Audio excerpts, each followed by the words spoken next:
In this world of small businesses, there's a little bit of confusion or maybe conversation about the word franchise. A lot of people automatically assume McDonald's or Burger King, but the world of franchises and franchisors is growing rapidly in the current environment, and there are a lot of opportunities to access maybe some of these potential business investments or streams of income. This episode, we have a guy who is an expert in it, been involved in hundreds of franchise deals. He's sharing all of the most common questions and the top piece of information we need to know. It's going to be a great episode. Listen to the end. Here we go.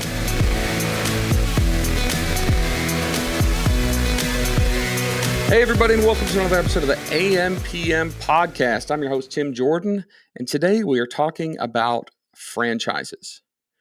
Now, when I grew up, small businesses in my mind were just franchises. If somebody that I knew in the neighborhood or someone whose kid I played ball with had a business, it was going to be a fast food restaurant. It was going to be a service business.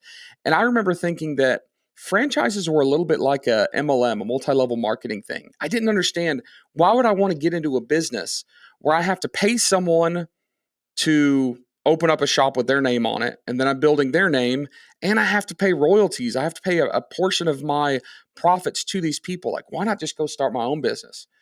Now that I have dabbled a little bit in the business world and frankly lost a lot of money trying things myself, I can see that there are potentially some benefits to the franchise world. We're going to talk about some of those examples in this episode, and I think that it's just really good general information on this very, very large business opportunity. I'm not saying it's right for everybody, but I think that just understanding what a franchise is, how a franchise might be beneficial to some of our listeners is very, very important. Now, our guest today, John Austenson, has worked with hundreds and hundreds of these deals. Right now, he works with about 400 franchisors, and he matches them with potential investors and business owners. He's been doing this for a long time. But what I love about consultants is that they don't, and I say this sarcastically, I love consultants that have never worked in the business themselves. And that's not the case with John.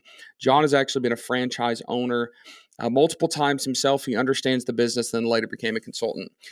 So if you would, John, in like 4 minutes, give us the introduction of how you got to this point right now, what you're doing in this crazy world, and kind of how it all got started.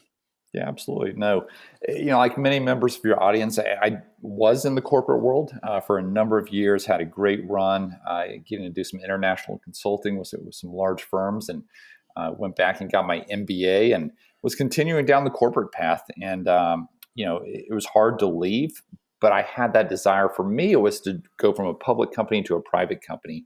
And I kind of stumbled into serving as president of Shelf Genie franchise system, which is based here in Atlanta. And I got the opportunity to support our franchise owners across North America. And for me, that was a very eye-opening experience. The Shelf Genie was custom pull-out shelving for kitchens and pantries. And I got to see firsthand how we supported those that were looking to become business owners through franchising. And it was non-food. I always assumed franchising in food, just like so many others.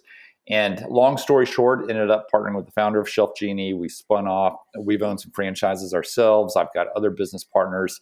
I'm invested in 7 or 8 different franchise brands today, largely in the property services space. That's kind of where our focus has been. But we're fortunate to have good people running those for us, and it allows me to do what I spend 90% of my time doing, and that's consulting and brokering deals. And so I work with, those that are looking to leave the corporate world, those that maybe have a job that they want to keep, or they are already a small business owner and they're looking to expand and diversify that portfolio, or potentially buy into something that complements what they're currently doing. So we have a lot of different models, but a lot of what I do is getting out there and educating. And so, I call it non-food franchising because 95% of my clients want nothing to do with food. To me, I think there are easier ways to make money. That wasn't my background. And so we focus in a wide variety of industries and, get to do a lot of deals and have a lot of placements.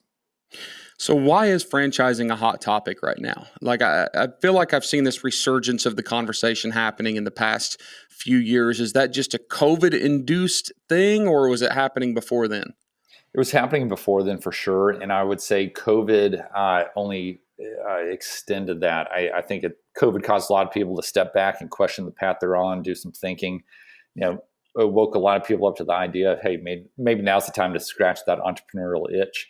And of course, we see the great resignation, the headlines. I mean, it's real. And I have these conversations throughout the day, every single day, with different backgrounds around the country. And I'm able to understand, hey, what's resonating, with George and Omaha is very similar to Sally and Charlotte. And, we're able to bring the opportunities to them. They're the best fit that we see resonating with so many others across the country today. And so I definitely think COVID has only extended that desire for freedom, that desire for control, in some cases, that desire to work remotely and not have to go into an office.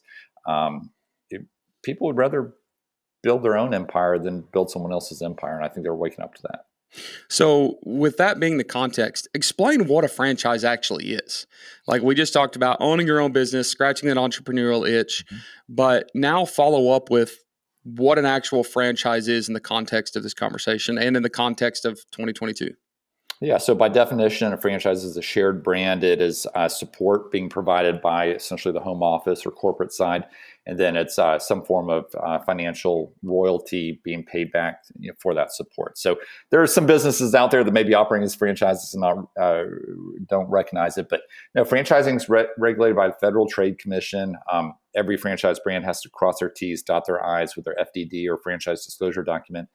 And I'll start by saying franchising is not right for everyone. I work with some entrepreneurs, and I'm a member of the Entrepreneurs Organization, and there are clients of mine in there that say, hey, you want to put your thumbprints all over your idea. You don't want to follow someone else's guidelines. However, I have a lot of business owners that say, hey, I've been there, I've done that, I've built everything from scratch. I love the idea of being able to step into something where I'm essentially starting on third base and not first base.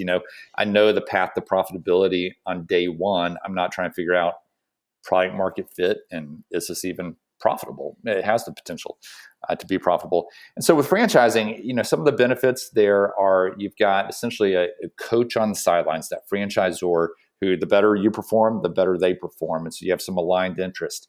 You've got other franchise owners around the country or around North America that are living the same thing day in, day out. And they're testing different marketing vehicles. They're figuring out where are the good pools to fish in for, to hire folks. And so there's best practices being exchanged back and forth. You're not by yourself. Obviously, you have a playbook. And from my time as a franchisor with Shelf Genie, where I got to see a lot of people running the same business, those our top performers were the ones that followed the playbook. I mean, day in, day out, they were our top performers. And then finally, I'd say, two last things from a financial standpoint. When you choose to buy into a franchise, you get a really good financial representation going in. It's not a given, nothing is without risk, but you're able to see how all these other owners across the country are doing financially. You get to talk with them. So you really go in eyes wide open. And then what I remind people oftentimes of, and your listeners can certainly resonate with this, when you're growing a business, there's really three things. One, you're building cash flow, income, if you will. You're oftentimes able to write off expenses that if you have a W-2, you're not able to write off. And so, there are some benefits there. But then finally, you're building an asset that should have residual value down the road. Should be worth more than what you put into it initially if you built a halfway decent business. And something that people find really eye-opening is that private equity loves franchising. And we'll maybe touch on that a little bit later, some of the deals that have been happening. But your exit value typically with a franchise is higher than non-franchised. The Rinker School of Business looked at 2,000 companies across a 20-year span in like industries and found that franchise businesses at the franchisee level typically trade at a 1.5 multiple of non-franchised. And so that is eye-opening to people who realize, hey, I'm building an asset here along the way as well. So it sounds like some of the big takeaways for me is, one, tell me if this is correct, but the other franchises performance is kind of public information. Like you said, this is all regulated, controlled. So if I'm thinking about investing, I actually have access to that data to see, well, of these other 20 stores or 20 other businesses that were opened, this is how they did. Is that right? Yeah. So every franchise system has an FDD or franchise disclosure document. There's 23 sections within that. Your item 7, as it's referred to, is your all-in investment. That's broken out, given as a range. Here are the different variables there. Your item 19 is where they represent financial performance. If you were to buy in, here's how you'd likely do. Not every franchise system breaks out to the same level of detail. Some will say, hey, our top quartile of franchise owners are performing at this level. Others, like one that I just did a deal with recently, has 24 pages of detailed financial performance for every single location. I'd say that's more the exception. But regardless, you're going to get some good intel on past performance, then also getting to talk to other owners through what we call validation. You can get your questions answered and get some good perspective. I love that. And then the other thing is kind of not a realization, but something I've always known is that one of the biggest struggles with small businesses getting started is that we don't know what we don't know. Like if I'm going to create a product, well, it's not just that I have to create this product. I have to figure out how to market it. I have to figure out how to distribute it. I have to figure out my supply chain. I have to negotiate raw material supply prices. I have to figure out how my books are going to be done. There's just building up SOP, standard operating procedures, so many things. So when you buy into a franchise, in theory, all of that stuff's already been figured out, right? But the reason that a business would choose the franchise model instead of just, we're going to go build a bunch of our own stores is those business models may need local support. They may need local representation. They need someone that's invested in the business to be the local boss, the manager, to hire and fire, to do all those things. And there are a lot of businesses that probably are built successfully by having the balance of both of those. Is that right? Tim, you said that extremely well. Okay. No, Perfect. when I it's not often that I get something right, but all right, cool. Well, so I've sat on the franchisee side of the table as well as the franchisor side. And with the franchisor side, when we would take candidates through our discovery day process, through the whole process, very oftentimes they would look at us after meeting all the different support teams, and they would say, "Gosh, you guys are making the phone ring with marketing. You're answering the calls with your call center. You've got to set up in the system. You're doing this, you're doing that. What do we do day in, day out?" And our answer invariably was exactly what you said, that it comes down to that local market. Get involved in Chamber of Commerce, sponsor a Little League baseball team, do some of that grassroots organic social media, but also hire good talent, retain and incentivize good talent, and make tough calls when needed. If someone doesn't like people, no matter what industry, it's going to be really hard to be successful. And so a lot of it comes down to being able to follow the playbook and then that people side of it. So as I consider, my prospects of buying into a franchise, I understand a lot of the benefits, the processes, the branding, but there's also a lot of restrictions. I have to pay a royalty for sales. I have to spend a lot of money up front to even buy in. I have to live by their rules. And if I go to try to exit my business, I'm just selling my franchise, but not the entire business. Like it doesn't work that way. Why is it worth it financially oftentimes to buy into that larger kind of, I don't know, chokehold? I'll use that word. I don't mean it critically, but it kind of chokes your opportunities. Why is it better to spend your money on that than just try to grassroots bootstrap your own individually branded business from the very beginning? Yeah, well, for everyone in the industry they're going into and their background, there are a lot of variables that go into play to say whether it's a better move. I've started by saying franchising is not right for everyone, but for so many, it is a better path to business ownership. And I think it's a good path to consider if you're considering starting your own business. Hey, let's at least look at franchising. And ultimately, we look at the financials net of the royalty. We look at what is that initial investment that you're putting in, and maybe $125,000, and you may be using SBA loans or some other path to do that. But then what is that exit potential, and what are you making along the way? So, you have to take all those pieces into consideration, risk and reward. I mean, you look at, the success rate of small businesses still open 5 years later versus those of franchising, which is pretty high. So all that comes into play. And I know that we said that, franchises aren't always fast food, but I'll use an example. I know the owner of a couple Chick-fil-A businesses, locations, and I feel like it is such a great example of how franchises should work. Now, at least a few years ago when I was looking into it, Chick-fil-A was not an inexpensive franchise to get started. It was a lot of money up front. It was, not $100,000 to get started. But the day that they opened those doors, there was a line 3 miles down the road because they had invested in the branding. People weren't showing up to Timbo's Chicken Shack. They were showing up to Chick-fil-A. But that guy runs the business. It's his. right? And now he's expanded to 2 or 3. So I definitely see some value, especially in the branding side and the ability to accelerate. If you look at my understanding, most small businesses, retail, restaurant services, it's going to take you 7 or 8 years a lot of times to build up the team, the processes, the systems, the supply chain, and the branding that you can have essentially the first week of the right franchise. Is all that correct? That's correct. I would say because so many people's thinking is around fast food, that branding probably weighs heavier in some people's mind. Over 80% of my clients end up in an industry they never thought they'd be in. Once we peel back the onion and understand all the different variables that we'll probably touch on in a minute, the brand, they've usually not heard of the brand. And in food, I think brand's extremely important.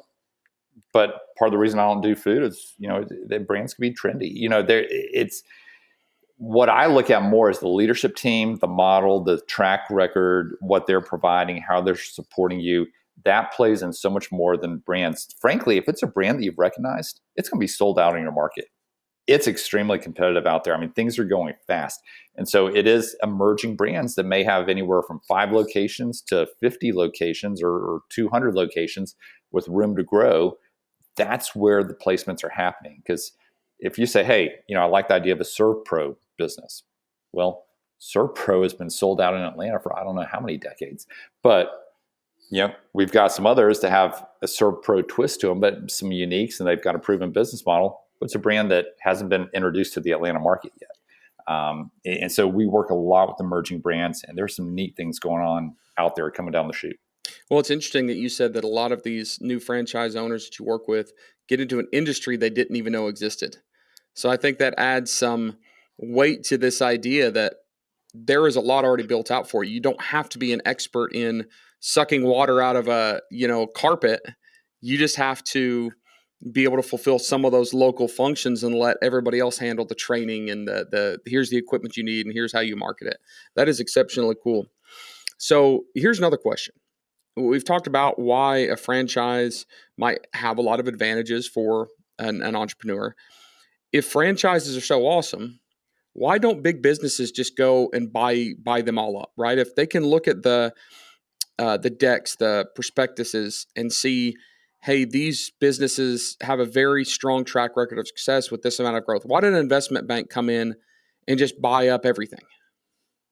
They do. They try to. I have conversations multiple times a week with private equity firms reaching out to me saying, hey, I've got $350 million to spend. What franchisors do you like out there? Private equity loves franchising for the same reasons. Here you've got not just a sales force around the country, but you got people with skin in the game. They're acting like owners, not employees. You've got repeat revenue, predictability, oftentimes the ability to scale further, maybe go international. So if you Google private equity and franchising, there are deals coming out every single week. And in some cases, they're at the franchisor level. I'd say in most cases today. In some cases, like in Orange Theory, they go in and private equity buys a whole group of franchisees and pulls them together. But I'm starting to see more activity at the franchisee level, even if they come in at the franchisor level, like pods, the movable units. They came in and bought up all their franchisees. And so, that's happening in a lot of cases. A good friend of mine is the CEO of a orthotic insole and footwear company. They use 3D printing, just incredible what they do with technology. Well, they've got 60 locations in the U.S., a handful more internationally. Well, he's going to continue to open corporate locations, and he's backed by private equity, but he's going to also franchise along the way with the exit plan of potentially buying his franchisees if they're willing down the road. It gives them a natural exit. So, no, we definitely see investment. I was talking with a client this morning about Code Ninjas, which is was bought by Eagle Merchant Partners recently. That's coding and STEM training for kids. Everyone cares about. I always joke that people care about their kids, they care about their health, they care about their pets, and they care about their homes, and they will spend on those categories in some form or fashion, no matter what the economy. So we love businesses to kind of fall into those different groups. But no, I mean, they came in and bought up Code Ninjas, and so you see just nonstop private equity looking out there, and what they're typically looking to do, I see as a very big positive for franchise owners, because they come in and they infuse money. I'm invested in a driveway resurfacing business. It was recently bought by private equity. What did they do? They came in, put together a new website and branding package, and they're spending money not only opening up new locations, but also at the franchise owner level. They brought in another brand, a sister brand now that we get to partake in as current franchise owners. And so to me, it's always a positive. So that's kind of a long-winded answer, but the answer is we do see big money moving into franchising, and it has been for a while. So if someone were to call you and say, hey, I have some money, I'm interested in becoming a franchise owner, what are the first questions that you ask them, or what are the first questions you make them aware of that they should be asking themselves? Like, what is the first 5 minutes of that conversation? Yeah. So I'll start kind of zooming out a little bit. My process is entirely free for my clients. They never pay me a dime. I get paid by the franchise brands on the back end. For them, it's a sales and marketing expense. None of that gets passed on to my clients. So shameless plug for FriendBridge Consulting. It does not cost you a thing to talk to them. Okay, keep going. Yeah, no, it's a great model. It works very well all the way around. So what we've done is we've looked to streamline the process. So there's roughly 4,000 franchise brands out there. Take out the food ones because we're non-food, and that's where we focus. It probably cuts it in half. You take those 2,000, well, we've vetted those down to about 400 brands that fit our criteria: strong leadership, good track record, strong return on investment, unique niche. We try to have a wide variety across industries. Ones that we're proud to put in front of our clients. And we've got relationships with most of those at a pretty deep level. We've been doing this long enough. And so with these brands, what we do is, I'd have a conversation with the client. We'd spend maybe 30 minutes on the phone. I'd get into the questions, which I'll jump into in a second. But then come back after I really have them fill out a questionnaire and really understand what they're looking for, and present opportunities to them, 6, 7, 8 opportunities that are available in their local market. We walk through those together, try and narrow it down to 2 or 3 typically, from which I'll make the introductions, and they then have a conversation, entirely no obligation, but they get to hear from the franchise brands. And very often my clients will say, hey, what was ranked number 3 in my list is now number 1, now that I've gotten a chance to talk to them. We'll drop a brand, maybe add in another one, but we try to keep it manageable. We don't want them overwhelmed. We want them to understand, very methodically, here's how you analyze a business. Let's build that framework of how we view different businesses. And there's so many different components that you look at. And then the franchisor will take them through a series of calls, really educate them on the business. I hold my client's hand through that process. And so that's kind of what it looks like from a high level. To your question of what we get into on that first call, I want to know a little bit more about your background. I want to know what you're looking to do. What are some of your preconceived notions coming in that, hey, you've always thought you'd be in this industry, but you're open-minded? Are there any things that are off limits? Any industries you wouldn't want to be? I ask people, hey, if you could be the king of porta potties and have a $10 million porta potty business, are you okay at the cocktail party being known as a porta potty guy? Is your wife okay with that? So we have some fun with it, but understanding how they would look to fund the investment, whether it be through an SBA loan, which is very common, through their retirement, where we have some structuring we can do to avoid taxes, or whether it's purchasing it direct. What role do they want to play in the business? Is it owner operator, or is it semi-absentee, where they're putting in maybe 10 hours a week, let's say? What's going on in their local market? Do we have young families moving in? Is it more of an elderly base? Where do they see needs? Where do they feel they're overly saturated? So we kind of start peeling back the onion. And in the back of my mind, I'm thinking constantly of, hey, here's what's resonating with other people that's making a lot of sense, that's hot, if you will, that we believe in, that could be a good fit. So it's a fun process. I love getting to introduce them to opportunities. Just to give a couple of practical examples, I just had a former Wall Street attorney outside of Boston buy a gutter company. Open 3 locations of a gutter business, incredible financials on that business. He never thought he'd be in the gutter space. Had a corporate guy in New Jersey buy into it as well. I just had a couple out in Arkansas. She works for the University of Arkansas, wants to keep her day job, has a really good job out there. They just bought into a fitness business on the side that caters to those 50 and over, which are a very underserved community that care more about their health and have more discretionary income than any other. I just had a former Silicon Valley guy in Southern California buy a property management business. And so those are just a couple of examples. Just had a client, engineer, 50 years old in Indianapolis, buy a business coaching business. And so there's just a wide variety of And we just did an oil change deal for 10 locations between Atlanta and Charlotte. These were old fraternity brothers of mine. So I had a lot of fun working with them, but they're current business owners. They've got a flooring business. They've got their hands in a few other things. Never thought they'd be in automotive or oil changes. But once we peeled back the onion and they said, hey, this is really cool how they go about it. They use unused parking spaces in a retailer's parking lot. It's a prefabricated building backed by an investor group, so they're able to get in at a much lower cost. It's just a really cool, proven model. So those are just a couple of examples. I like that. That is cool. Now I want to go check out this prefabricated oil change building. So what are some of the biggest mistakes that you see people make going in the space? Because obviously not every story is a success. Not everybody's going to strike it rich or make it big, in the franchise game. But probably the majority of the losses come from a handful of similar mistakes or frequent mistakes, common mistakes, I should say. What are those common mistakes you see people make? Yeah, and I'll start by saying I've only had one client in my years of doing this that is no longer in business. And he could have stayed in business. He was a CPA about 3 hours outside of Nashville and really loved this mosquito business that I introduced him to. And it's a good business. It's done well for other clients of mine.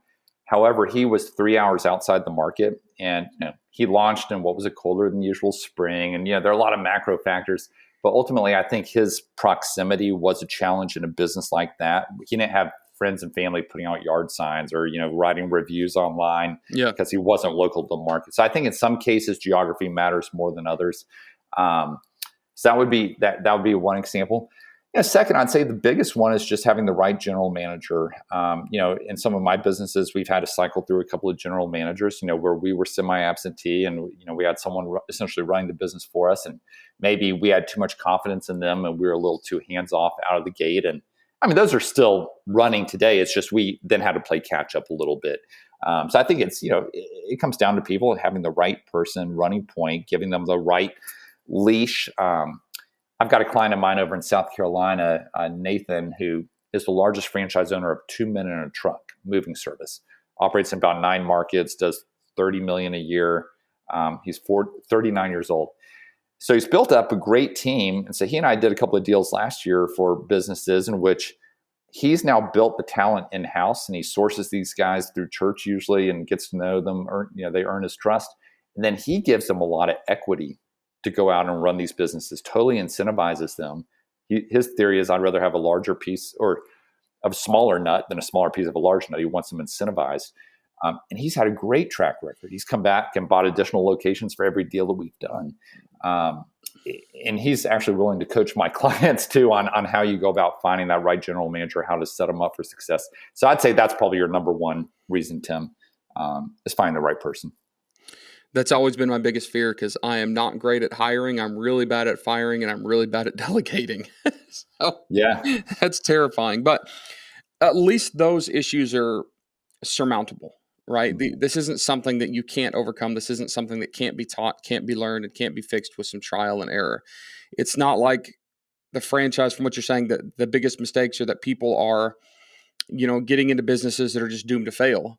It's usually something like an operator error or, like you said, not being able to market it because maybe you're not within the region. So I love it. I love reducing risk in business. And I do love the concept of having the data, having the game plan, having the roadmap already built out.